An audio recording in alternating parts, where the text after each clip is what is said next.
Here they are, AirPods Pro 3. I got them a week ago, tested them as much as I could.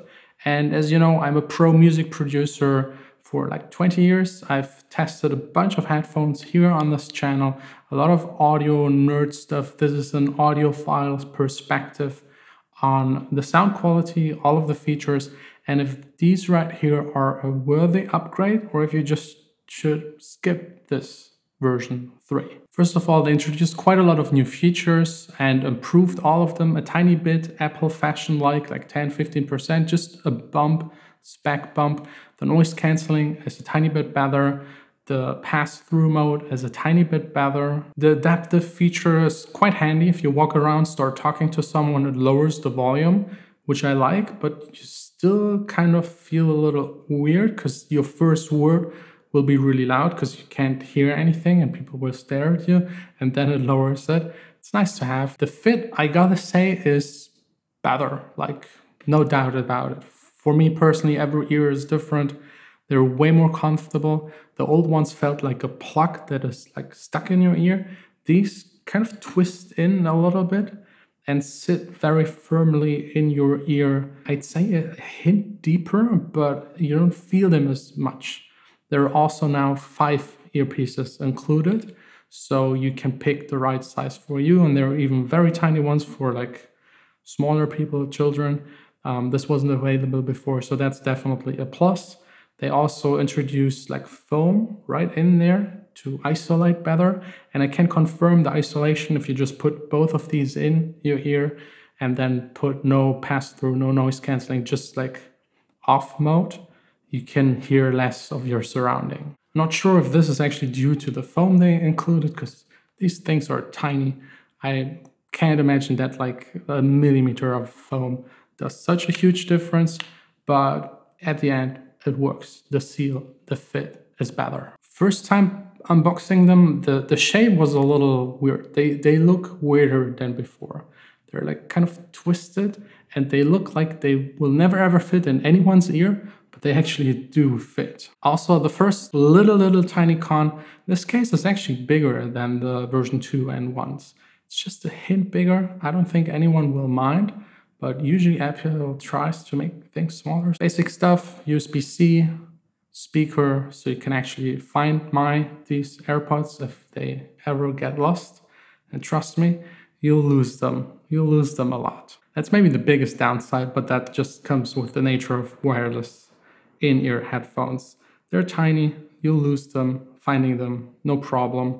If you lose them somewhere weird where you don't have any access to anymore, you can watch them like move around in your Find My app, and that's it. But you can replace them, which is kind of nice. Then they have all of these new features and functions like heart rate monitoring, which is nice to have. I don't know who actually needs it, because if you're deep in the Apple ecosystem, you got an Apple Watch. So you just go outside, run with the Apple Watch. If you're running around, just like, it's only for the people that just use an iPhone and strap it around them and skip the Apple Watch. So yeah, it's nice to have, but I wish these could play sounds for like 20-30 minutes. So you could go outside and run without any device except for the music in your ears. But that's probably never going to happen. They deal a lot better with like sweat, water, that's a plus. Transparency mode, still best in class, got even a bit better. Same as the noise cancelling. Best noise cancelling transparency in in-ear headphones on the market, as far as I can tell.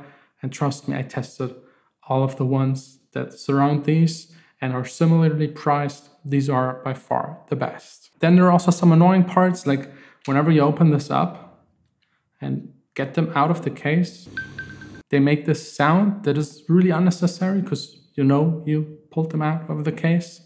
So I deactivated it immediately because, again, at night you're trying to be sneaky and you don't want to have an extra sound. Like this one right here is already annoying enough. I'm very sure if you own any of these and you're like me listening to stuff on YouTube late at night, you try to close them really soft so no one gets annoyed. The microphones in here are crazy good. Like that's the biggest update to the AirPods Pro 3. they sound a lot better. I talked to someone on the phone that is also a music nerd and another guy that is not a music nerd, and both confirmed me that they have the feeling to the previous generation that it sounds like 70 to 50% better. This, of course, like might depend on your connection and your surrounding and whatever they're listening to, but we directly compared them A and B, and they said it's noticeably better. And I have to say, it's really impressive to pick up sound around a corner and get it in a way that is just so precise. We also tested against just the regular iPhone, and they told me it's still off by like 10 to 15%. But again, impressive doing this around a corner in such a small device. That's really where I'm the most fascinated. What kind of tech they put into these little things. Ease of use, best in class. You just open it up, it directly connects to your phone. You click once, that's it. There's not much more to tell you about these. They look pretty much identical except for like the LED light. It's now underneath, so you don't see it whenever it's close. That's a nice touch. Battery is improved, gets you through the day, no problem. Never had any kind of issue, and if you plug these into USB-C, you're charging them pretty fast. Also, one little thing I want to mention, like they fit so nicely in your ear and are so much more comfortable than any other in-ear headphones that I sometimes, especially in transparency mode, I forget that I'm wearing them. So in the past week, I answered a couple of calls and just hit this right onto the AirPods.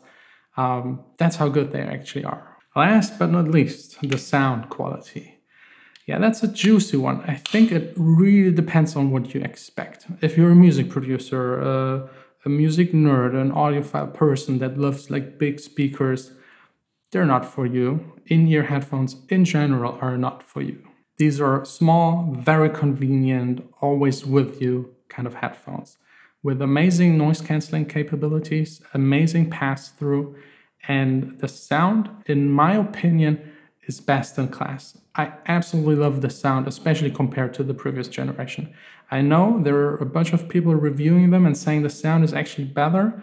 I personally cannot confirm that, and I don't know how they actually come up with these kind of results.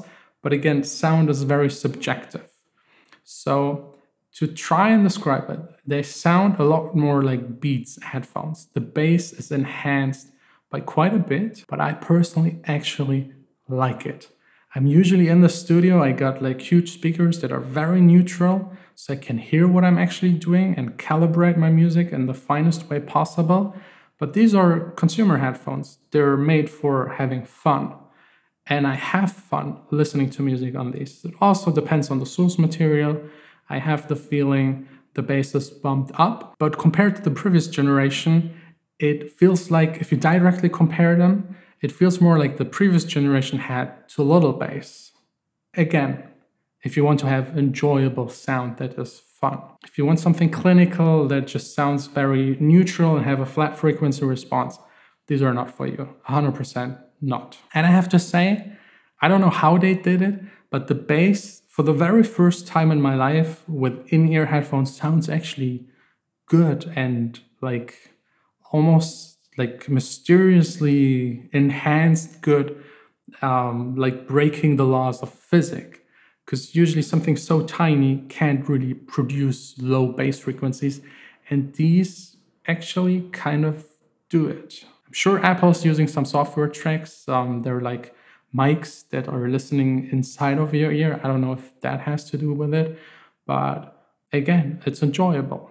It's like the Matrix. You know it's not real, you know it's kind of fake, but it's so good that you actually don't really care. Definitely a worthy upgrade. I'm actually upgrading from the previous version, and it feels like a way bigger upgrade than from version 1 to 2. And if you're someone that just needs in-ears to listen to some YouTube video late at night and fall asleep while wearing these, don't upgrade.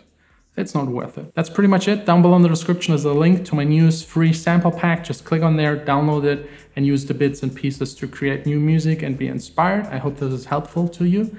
And yeah, that's it.